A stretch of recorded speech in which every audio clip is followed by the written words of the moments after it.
Welcome, everyone. This is Pastor Bob, and it's time for our midweek message. And I want to dive right in on another passage that people find challenging. And this is a short one, but short doesn't mean simple. We're going to find out it's a lot to unpack here, and it's going to be found in Matthew chapter 5, verse 48. And it's a short one. Be perfect as the Father in heaven is perfect. Now, this one throws a lot of people for a loop because if you're a realist, you know that anyone and everyone, nobody can be perfect. It's simply not possible. I think about my own daily routines and the things I do, and I don't think I can go a day without making a mistake. And you think to Paul says in one place, he says, I'm the worst sinner of them all. And in another place, Paul says, why is it I keep doing the bad things I don't want to do? When the things I want to do, the good things, I never do those. And he talks about his own struggle with even trying to be a good person, much less perfect. It is something I've struggled with for a while, and I think a lot of Christians have.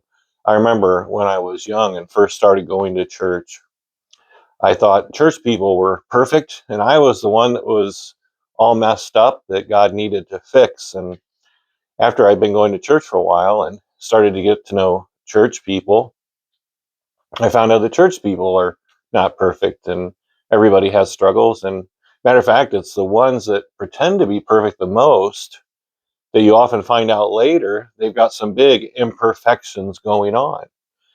Then later on, as I was following my call to ministry, I started hanging around pastors more and more.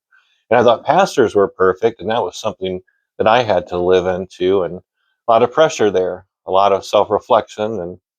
But as I got to know pastors, I realized pastors aren't perfect. And the ones that try to pretend to be, the ones that are often the most uh, judgmental or hardest morally or theologically or biblically, are often the ones that wind up, you see them on the news. And that was something else that came about when I was very young, was now we have the internet.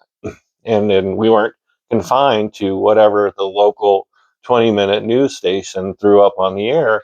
We started seeing things happen all over the world. And I think we learned really fast between the Catholic scandal, which is far from perfect, that was abhorrent, and then some of the evangelical scandals and stuff going on.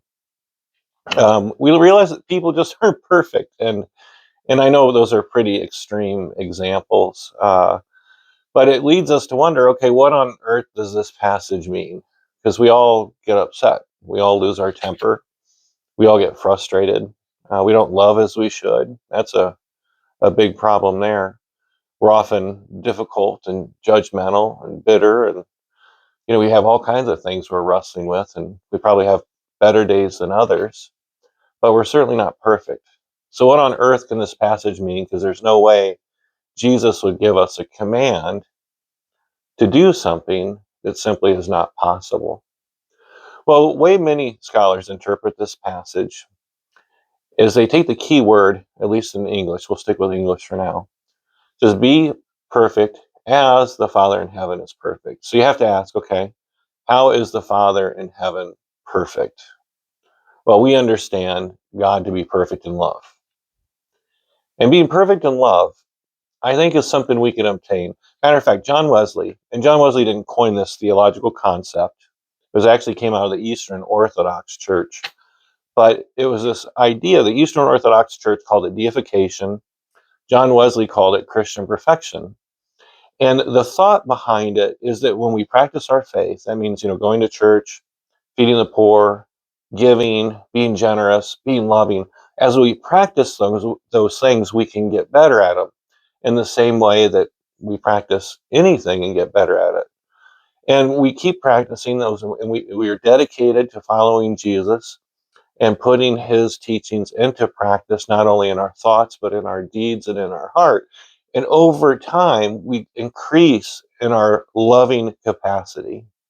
And given enough time, and it's different for everybody, that we can become at some point perfect in love, meaning that we've practiced our faith, we've opened up our heart, we've let God fill it so much that we can be filled with love to the point where we're close to as loving as God is.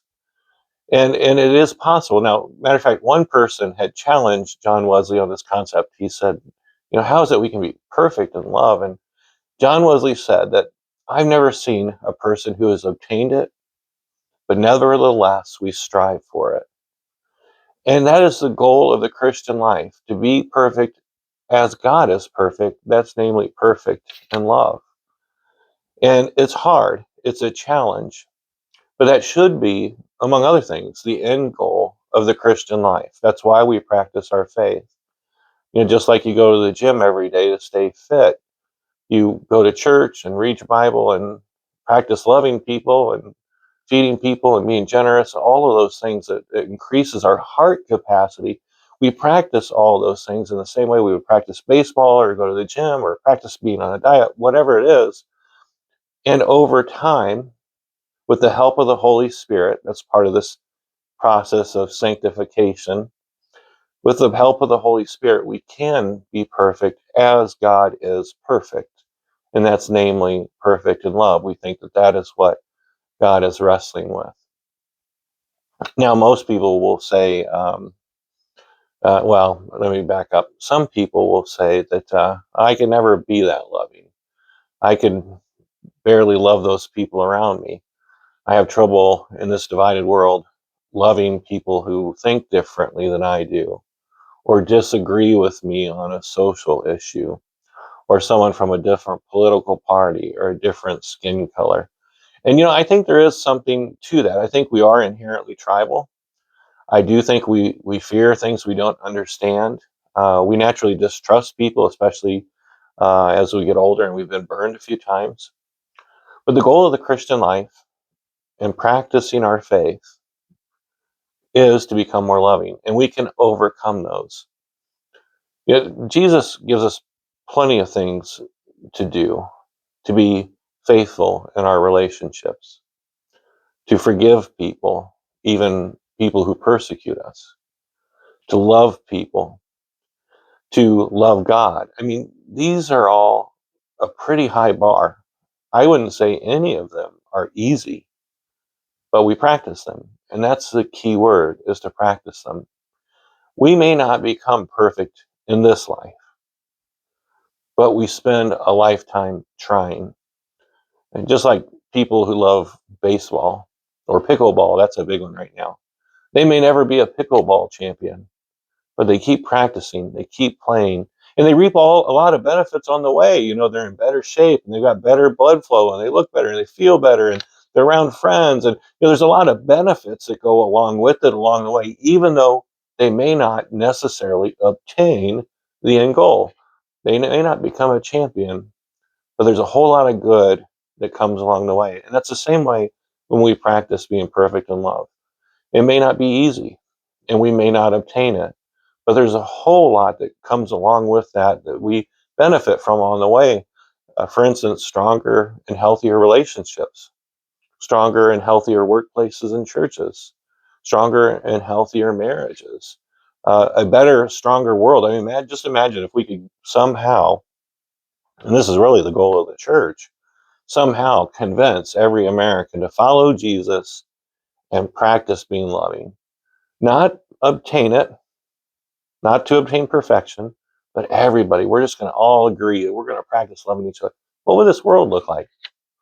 What would traffic look like? What would politics look like? It would look a whole lot different than it does today.